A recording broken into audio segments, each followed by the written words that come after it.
Back for the first time since 2006, this very rare colorway is now going to be a massive GR.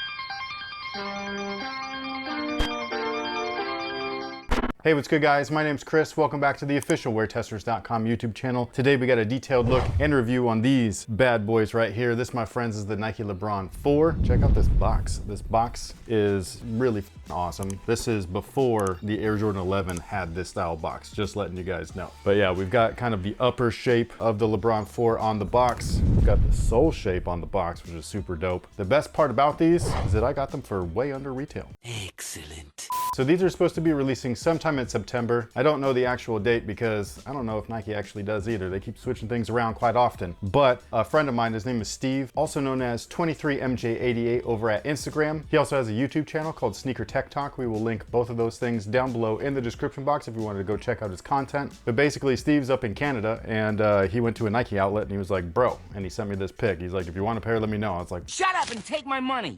So yeah, I don't know why Canada got them early. I don't know why they put them on clearance already, but I'm not gonna complain. That's probably how they'll end up here in the States anyways. So here they are. These things are big, they're chunky, they're beautiful, and they're heavy, man. These are crazy. I cannot believe that LeBron played in these, let alone anyone else. Like, this is just insane. But it's also one hell of a shoe. Like, if you were to look at this and just be like, yo, that's a tech heavy shoe, you're right. It's all kinds of stuff in here. It's really cool. Again, the original shoe released way back in 2006. I believe this specific colorway was limited to 250 pairs, if I'm not mistaken. If I am, please correct me down below in the comment section. However, most of us got our first chance to grab this colorway or something like it with the Nike LeBron 17. We did a review on those just in case you missed it. But fast forward to 2023 and here we go. It's my first time even owning the shoe and they're awesome, man. So before we deep dive into the tech features, I do want to say that I've had these for, I don't even know how long, like a few weeks, maybe a month, something like that. Sometimes I get shoes in fairly early, but if it's too early, then nobody watches. So I usually will hold them off until we're a little bit closer to a release date. That way the interest matches, you know, the viewership or whatever. But I've held onto these for a number of weeks now and I just pulled them out of the box again and they're yellowing around the edging. So I'm wondering if that is why they were sent to Nike outlets, because usually a B grade will get sent there first. They're not marked as B grades anywhere on the box, but it's the only thing that makes sense as to why they were trying to offload a bunch of pairs before they actually released to the public. However, as for the outsole, this guy, I mean, it just looks cool. You know what I mean? Like, there is a ton of herringbone on there. Not only that, but it's Nike Free inspired, which is really cool, especially since the rest of the shoe is very thick and very cumbersome. But what we've got there is a ton of flex grooves and everything. Kind of reminds me of the Kobe 2, the original, right around, maybe not the same time. I think the Kobe 1 was around 2006. Maybe those were 2005. They were 2005. So the Kobe 2 was around this time frame, both of which seem to have used the Nike Free model on the outsole. I love watching you have your conversations. With myself? Because no, I correct myself? Oh. At least I know that one of me is right. Touche.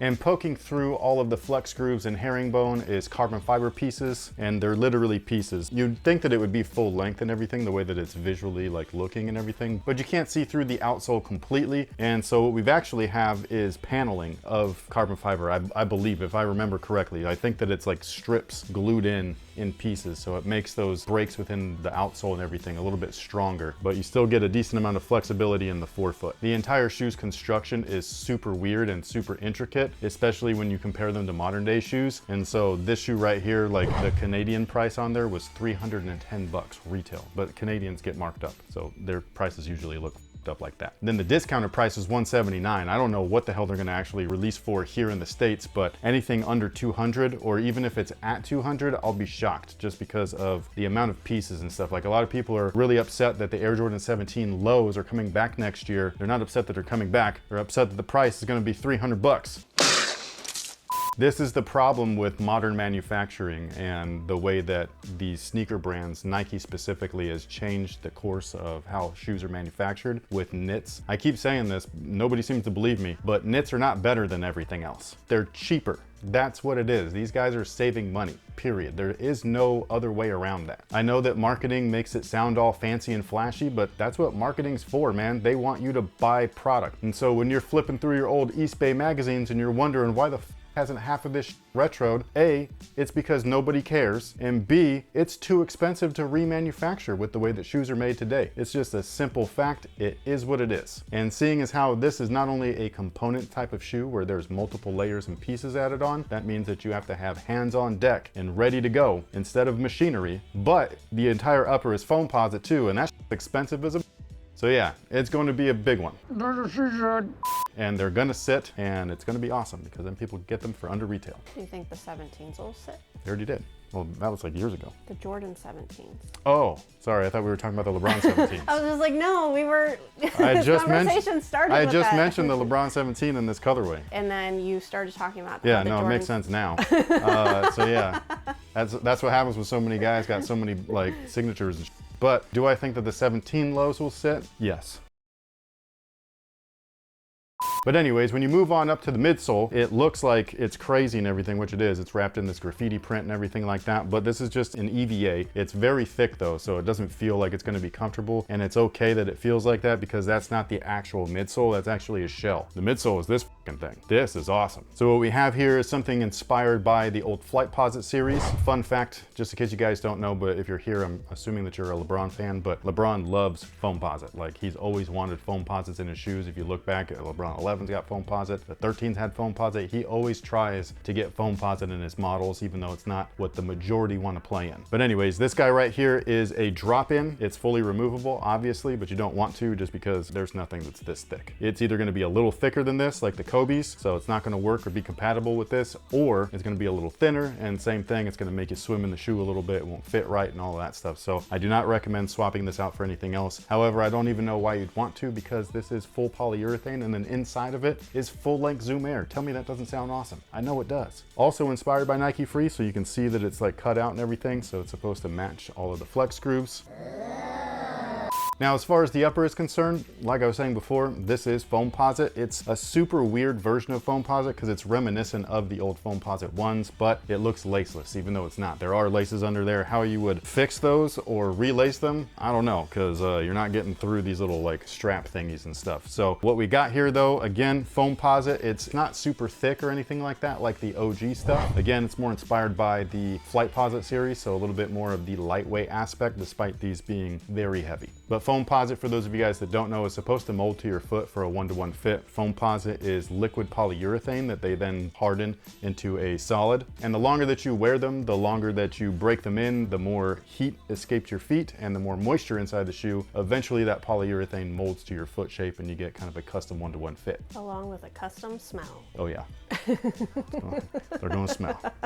And then these little bungee looking things right here are actually not bungees. They are just fixed on there. I don't know why they would have done that. That makes the shoe fit very nicely if you are looking for that aspect for performance, but for casual use, very snug. Then up at the top, we've got a strap. I kind of dig this. I don't know why. I don't normally love straps, but I like them when they're up here and they kind of like look dope. This is one of those things. You also have his original branding, the LJ23 logo, which is one of my favorites besides the Dunkman, when we're talking about the LeBron line, not like favorites in general. That would be the Penny logo. But this right here is done up in synthetic nubuck. You can't wear these like super loose, unfortunately, because you can't like, it's not like the wraparound like a Penny 4 or anything like that, but inside there is a little actual bungee. And so you're supposed to be able to pull that through and tuck that in there right there. And you can wear them like this, but this is supposed to make it easier for you to not only put on the shoe, but also lace them up and tie them. And I don't know if this is another nod to like a Flightposite or the Alpha Project, which is what the Flightposite was part of, but we've got little dots right there on the strap. However, there's only 4 instead of 5. So like I said, I don't know if that's supposed to be a callback or if it's just a coincidence. Now, as far as fit is concerned, you could do one of two things. For performance, I would actually recommend going down half a size just because they are a little bit thick and cumbersome. It will give you a very snug one-to-one fit, which will be better off for you in the long term when you're running around in them, because you don't want something a little bit clunky and a little bit loose. But if you're wearing them casually, go true to size, you should be good. Wide footers, I'm not sure. So if you've owned these before, let everybody know down below in the comment section and help your fellow wide footer friend out. But anyway, sound off below and let us know what you think about these down below in the comment section. We would love to hear from you guys. Are you excited for the retro release of the shoe? Are you excited for this colorway? Maybe you're just anticipating future colorways or future OG versions of the shoe to come back. Sound off below and let us know. Thank you so much for watching. Again, thanks to Steve for helping me out. I greatly appreciate it. And with that being said, we will catch you guys on the next one. So until then, have a good one.